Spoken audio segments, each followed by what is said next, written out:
اسی حوالے سے کیا پیغام دیں گے کہ دو آدمی جنرل کے حوالے سے یہ پیغام آپ نے کہا تھا کان میں پیغام پہنچا دیں، تو میرے خیال سے ہر کان تک پہنچ چکا ہے، گالیاں پڑ رہی ہیں، تو آپ اپنے اب عوام توقع کر رہے ہیں کہ آپ اپنے ورکر کی تھوڑی سی تربیت کر رہے ہیں، آپ وہی بالکل آپ اپنی تحریک چلائیں، ان چوروں کے خلاف چلائیں، پاکستان کو فتح کریں، فتح کر کے دوبارہ آپ عوام کی خدمت کریں، لیکن یہ جو نفرت کی سیاست ہے اور یہ غیر گروہ کی سیاست ہے، اس حوالے سے آج اپنے ورکر کو پیغام دیں گے۔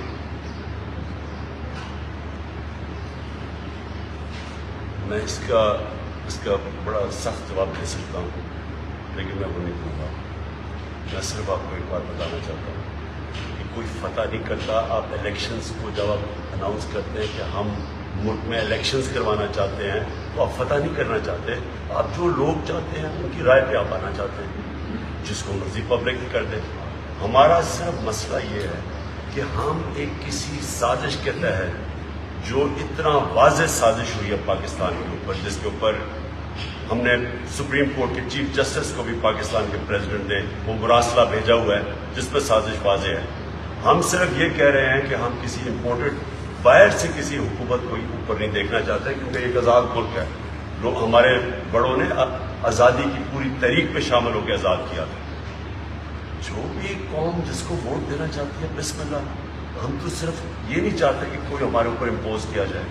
باقی یہ جو ساری آپ نے باتیں کی ہیں مجھے تو اسے سمجھ نہیں آ رہی کہ کی بورڈ واریئرز اور یہ اور وہ۔ آپ کو پتہ ہے کہ سوشل میڈیا کو آج تک کوئی کنٹرول نہیں کر سکا۔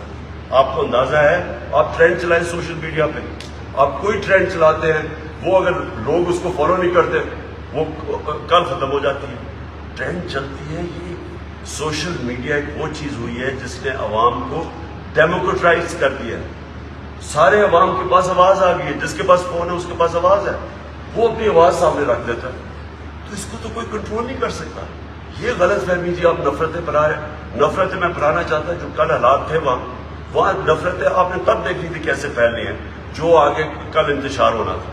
ہم اپنی طرف سے ملک کو اکٹھا کرنے کی کوشش کر رہے ہیں، یونائٹ کرنے کی کوشش کرتے ہیں، ہر جگہ کوشش کرتے ہیں کہ چاروں صوبوں یونائٹ ہو، کوئی صوبہ کوئی یہ جو لسانیت نہ ہو، کوئی صوبیات نہ ہو، ایک ملک کو ایک قوم بن کے نکلے۔ کوشش کر رہے ہیں کہ سارے طبقے اکٹھے مل کے چلے۔ نظریہ پاکستان اس لیے کہ اس کے اوپر ساری قوم اکٹھی تھی، اس کو اس لیے سامنے لے کے آ رہے ہیں، جس کو آپ دینی بیچ میں لے کے آ رہے ہیں۔ پاکستان بنا ہی ایک نظریے کے اوپر تھا، نہیں تو بننے کی ضرورت کیا تھی؟ تو اس لیے قوم کو اکٹھے کرنے کی کوشش کر رہے ہیں۔ یہ جو آپ نے باتیں کی ہیں بالکل آپ نے غلط کی ہیں، اور ایک غلط قسم کی تقریر کر دیا بیٹھ کے یہاں جو